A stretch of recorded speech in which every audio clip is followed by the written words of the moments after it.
Yo, j'espère que vous allez bien. Une nouvelle vidéo aujourd'hui sur comment parler de science aux autres, ou plus simplement, comment faire de la vulgarisation scientifique. Alors je vais vous essayer de vous montrer ça en 4 étapes qui vous permettent en fait d'adapter votre discours, de le rendre ludique, dynamique et de le transmettre aux autres lorsqu'on parle de science. Premièrement, il faut apprendre à connaître son public. Je pense que c'est la notion la plus importante, il y a beaucoup de vulgarisateurs scientifiques qui vous le diront, mais la première étape lorsque vous devez parler de science ou vulgariser des notions scientifiques, c'est bien connaître votre public. C'est la première étape. Syllabus en parle dans sa vidéo, justement, c'est sûrement l'une des notions les plus essentielles qu'elle traite dans la plupart de ses vidéos lorsqu'elle parle de vulgarisation scientifique, parce que bien connaître et analyser son public, c'est ce qui va permettre de bien vous adapter. Donc, première chose, bien connaître son public, et pour cela, il faut savoir à qui on parle et les acquis que les personnes ont, à qui on s'adresse et quels sont les acquis passés qu'elles ont. Donc, connaître leur langage, leur activité aussi va vous permettre de vous adapter convenablement. Donc, il faut connaître votre public à travers, donc certes, leurs connaissances, mais aussi leur âge, leur activité, leur sensibilité et aussi la façon dont ils parlent. Parce que si vous utilisez des fois un langage aussi qui est trop sophistiqué et pas adapté à un public de bas âge, ils vont pas forcément bien vous comprendre. Et vice versa, si vous utilisez un langage un peu trop familier à un public un peu plus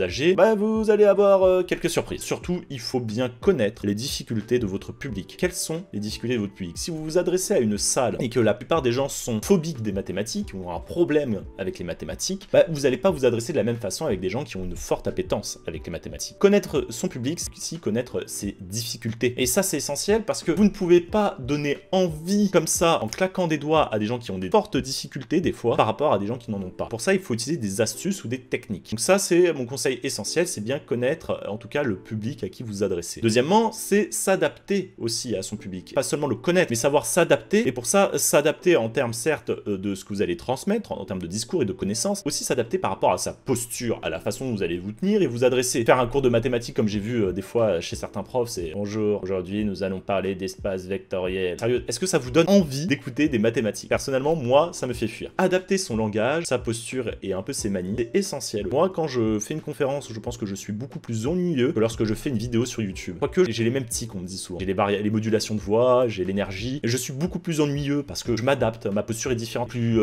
adaptée en fait à un public qui attend quand même un discours scientifique. Je vais pas forcément dire on a un espace vectoriel et ici on a un sous-espace vectoriel qui est ouvert, donc comme on est ici dans cet espace, c'est forcément tout l'espace entier. Je vais pas être excité à parler forcément de cette façon. Adapter son langage et ses postures et ses manies, en tout cas lorsqu'on fait de la vulgarisation scientifique, c'est aussi essentiel. Il faut en avoir conscience. Adapter ses exemples et aussi la sensibilité qu'on va donner à ces exemples. Si je parle à des jeunes qui viennent, je sais pas, de la Réunion, je vais essayer d'adapter mes exemples, par exemple, aux activités, aux choses qui entourent les jeunes qui habitent à la Réunion. Si je vais faire des mathématiques, je ne sais pas, dans un autre pays, au Japon, je vais faire de même. J'adapte mes exemples, mes explications à la sensibilité des jeunes et aux activités qu'ils ont autour d'eux. C'est essentiel parce que c'est ça qui va leur parler, qui va faire leur déclic. Et vous le voyez souvent dans les vidéos, je pense, de Science Trash. On essaye de donner des exemples, en tout cas, on essaye de donner des images qui vont parler aux gens par rapport à ce qu'ils peuvent avoir autour d'eux, un maximum de gens. Et enfin, je pense que le troisième point, c'est le point, en fait, un peu secret qu'il faut garder en tête, donc je vous le partage. Le troisième point, c'est normalement un peu la chose un peu secrète qu'on utilise beaucoup, en fait, dans Science Trash, c'est savoir s'oublier. Savoir s'oublier, c'est-à-dire savoir aussi oublier soi-même les connaissances qu'on a, savoir mettre en retrait nos propres jugements et notre propre façon de percevoir les choses. Moi, par exemple, on m'a appris les nombres complexes d'une telle façon. Je vais m'oublier. Je vais me dire, je ne dois pas parler des choses de la même façon dont on m'a appris les choses. C'est-à-dire que je vais mettre en retrait mes propres connaissances et ma propre personne pour essayer de trouver, justement, l'angle qui soit le plus adapté au public que j'ai en face de moi. S'oublier, c'est de ne pas s'appuyer aussi uniquement sur nos propres acquis et la façon dont on les perçoit nous-mêmes. Je perçois, par exemple, je vais parler d'un ensemble convexe. Un ensemble convexe, c'est un ensemble où, si je prends 2 points, le segment qui relie ces 2 points est toujours inclus dans l'ensemble. Pour d'autres, c'est un ensemble dont la tangente est toujours à l'extérieur lorsque c'est un compact. Ça peut être lors d'une graphe de fonction, une fonction est convexe lorsque ses tangentes sont toujours au-dessus. On peut le voir de plein de façons différentes, mais moi, la façon dont je vais le percevoir, je vais devoir le mettre en retrait. Et ça, c'est un travail à faire, c'est essentiel. C'est essentiel de mettre en retrait sa façon dont on perçoit les choses pour les expliquer. Je pense que pour ça, il y a une chose qui fait peur. Beaucoup de gens, quand ils font de la vulgarisation scientifique, ils ont peur de dire des choses fausses. Mais vous allez, en fait, devoir même dire pas des choses fausses, mais des choses inexactes ou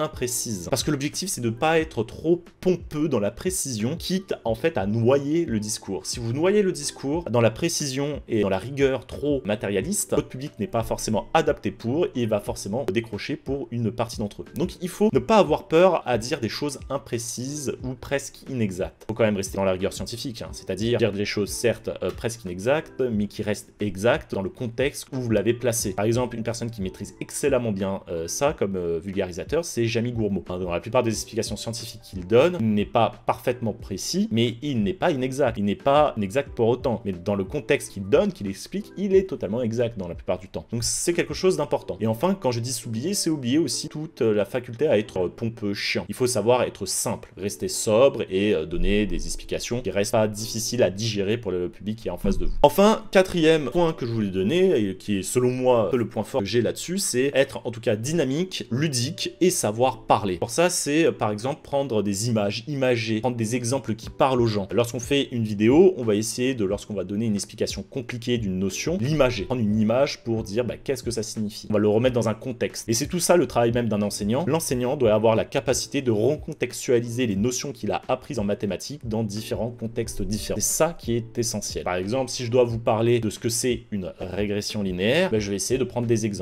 Si vous prenez par exemple le prix des maisons en fonction de la surface, vous pouvez avoir un nuage de points qui représente donc la surface de la maison par rapport à son prix. Ce nuage de points est presque le long d'une droite, et donc une régression linéaire, c'est retrouver l'équation de cette droite qui est le plus proche en tout cas de tous ces points. Pour faire tout ça, je vais prendre un exemple donc avec le prix de l'immobilier par exemple, mais je vais surtout m'aider à l'imager à l'aide d'un dessin. Et c'est pour ça que les mathématiques s'appuient beaucoup par les dessins, parce que c'est même essentiel. Quand je dis rendre dynamique les notions qu'on donne, rendre dynamique en tout cas nos explications, c'est aussi transmettre des émotions. Vous avez vu qu'on essaye de mettre de l'énergie, de la joie quand on découvre un théorème, plaisir en fait lorsqu'on parle de notions, et ponctuer souvent bien nos phrases, parce que en fait quand on parle de ces choses, on transmet pas qu'une phrase, on transmet beaucoup plus en fait quand on parle. C'est ce qu'on essaye de faire en étant un peu plus dynamique et en étant un peu plus énergique, en parlant de choses qui nous passionnent. Et surtout enfin, il ne faut surtout pas aller trop loin. Être ludique, c'est aussi savoir passer des limites et à un moment dire là ça suffit, on doit faire des concessions et dire bon, pas tout dire, c'est dommage, je fais cette concession. La vulgarisation scientifique est un domaine